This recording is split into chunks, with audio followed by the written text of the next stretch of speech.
तो अभी मैं मुंबई में हूँ और थोड़ा दिन पहले जो होली गया, होली में मैं गांव में था और गांव में मेरा होली का फेस्टिवल बहुत अच्छा प्रोग्राम हुआ और उत्सव हुआ। तो यही प्रोग्राम आप लोगों के साथ शेयर करना चाहता हूँ और दिखाना चाहता हूँ। हमारे गांव के होली के दिन में जो प्रोग्राम हुआ था, बहुत अच्छा प्रोग्राम हुआ था। बच्चे लोग, बड़े लोगों का बहुत अच्छा प्रोग्राम हुआ, तो इसको आप लोगों के साथ शेयर करना चाहता हूँ।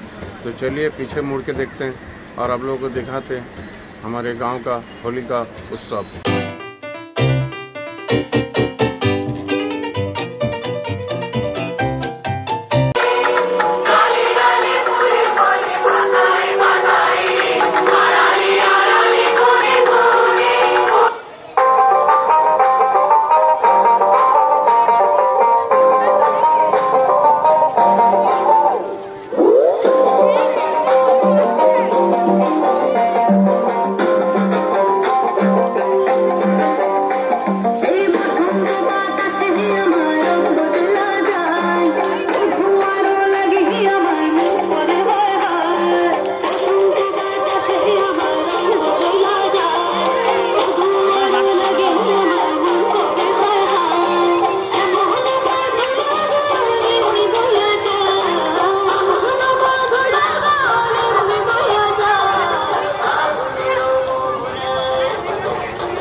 আমার আপন হারা প্রাণ, আমার বন্ধুর ছেঁড়া প্রাণ, তোমার হাওয়ায় হাওয়ায় করেছি যে দান, আগুন হাওয়ায়